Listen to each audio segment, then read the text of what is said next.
रहिए भैया के बारात में, सब नाच करे रहे उठार छेले काट में। हम डीजे लग गेल रहिए भैया के बारात में, सब नाच करे रहे उ रहे ठार काट में। उ छोरी आँख मार लगले हमारा बाते बात में, उ छोरी आँख मार लगले हमारा बाते बात में। सुमित सतीश रैमा,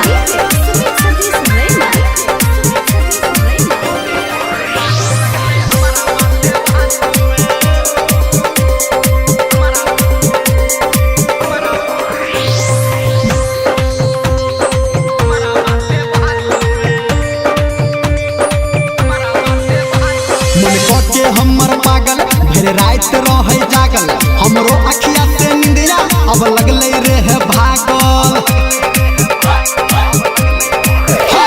मन के हमर पागल भर रात रहे जागल, हमरो अखिया के निंदिया अब लगले रे है भागल। जब हो छले जयमाला हम रहिए ओकरा साथ में, जब दुल्हा अपन हाथ रखल कई दुल्हन हाथ में। उ छोरी आँख मार लगले हमारा बाते बात में, उ छोरी आँख मार लगले हमारा बाते बात में। Music by Vishal Babu. माँ Gayatri recording studio, DJ Sumit Satish Raima.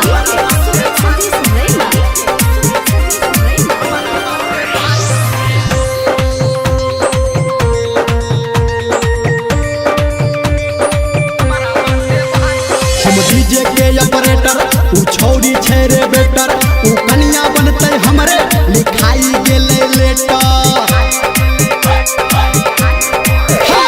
हम डीजे के ऑपरेटर, उ छोरी छे रे बेटर, उ कन्या बनते हमरे लिखाई गेले लेटर।